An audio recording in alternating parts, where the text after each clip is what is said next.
Hello everyone and welcome to this rotation. Today we are going to talk about decimals and how we can think about fractions and write fractions in a standard form. Standard form, remember, from place value just means we're writing a normal number.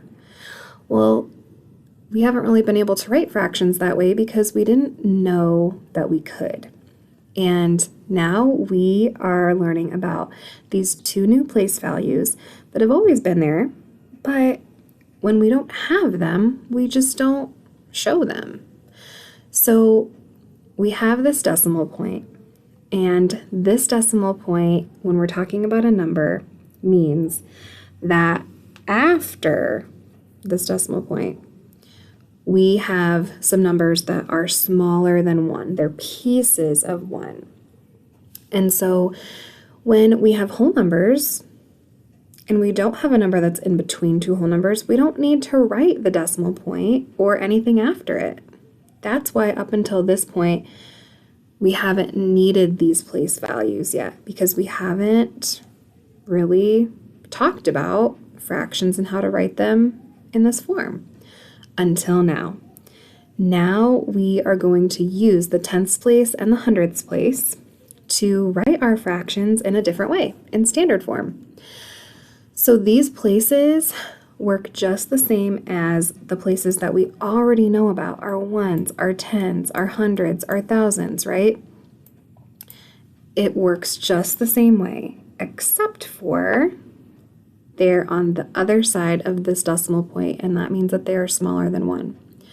So just like in our ones place, how when we have 10 ones, that makes 110, and when we have 10 tens, that makes 100. Well, it works the same way with these guys down here. We need 10 tenths to make 1. And for hundredths, we need 10 hundredths to make a tenth, or 100 hundredths to make 1. So it works the same way. Each place is still 10 times bigger or 10 times smaller than the place on either side of it. So let's show what some of these numbers would look like in the different forms that we have. So if I have this number right here, I would read this number as 3 tenths because I have 3 and it's in the tenths place. Okay, now this is a little bit different than how we would read numbers that are whole numbers, because we don't say like we don't call it like 30 tens, we just call it 30, right? But here you would say 3 tenths, because if you just said 3, people would think you're talking about 3 ones. So here we do need to use the labels for these numbers. So I would read this number as 3 tenths because it's in the tenths place. Now, when I read that number out loud, it actually tells me the fraction that I would write to put this in a fraction form. So 3 tenths is exactly how it sounds as a fraction. 3 tenths, and this is exactly what it means. I need 10 of these to make 1, and I only have 3. So here we have 3 tenths. And then in the word form, it would be exactly as it sounds. 3. And then this part is really important.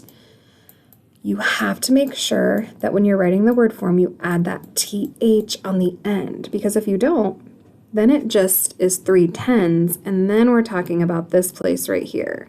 And we don't actually want this place because that's way bigger than these guys down here.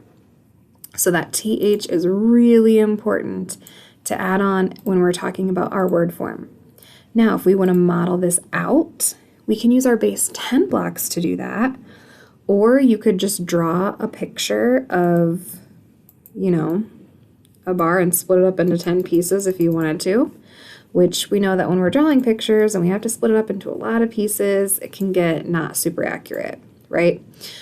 But we can also think about our base 10 blocks and use these to model our decimals. We just have to give them some different names. So instead of this being our 100 piece, our flat now becomes 1. So this would be 1. These guys would be tenths because it takes 10 of them to make 1. And these guys would be our hundredths. So our rods our tenths, and if we have 3 of them, here's how we would model out that number. So we have the standard form, we have the model form, and we have the fraction form, and finally the word form. So let's try a few other examples. I'm going to get rid of these guys over here. All right, so let's try a new number, and we're going to write it in all of the forms. So I'm going to start with this number. So here's how we would read this number out loud. 1/2300. Now, notice how I read this number. So I do have 2 tenths, but I'm not going to say 1 and 2 tenths and 300ths. I'm going to group these together and say 1/2300. Think about it like money, right? This would be $1.23. It's the same thing. We're not going to say $1 and 2 dimes and 3 pennies. We would say $1.23. So we would read this number as 1/2300. Okay, because that's actually what we have. So if I were modeling this out, here's my 1, and then here are my 2 tenths, which would be 20, and then my 300ths. So I have 1/2300. So each one of these I'm kind of counting as 100th, right?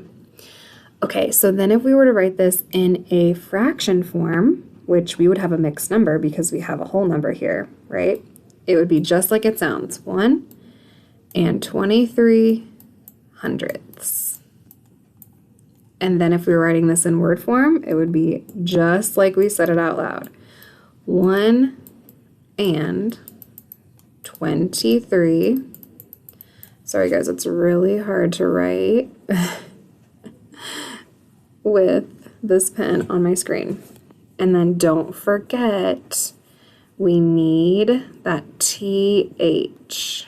Oh, this handwriting is so bad. We need that TH to make sure that we're talking about the right place. Because if we just said hundreds, now we're way over here and our number is gigantic, right? Okay. So friends, this is how we would show the 4 different forms of a number that's now in between 2 numbers or smaller than 1. So it could be smaller than 1 or it could be in between 2 whole numbers. So we've got 1 and a few more. Or we've got 21 and a few more. Not quite 22 yet. So this is how you would show them in all of the different forms. All right, you guys are ready to start your activities below. If you need to rewatch this video to review how we think about decimals and the different forms, you are welcome to do that. Have fun, everyone.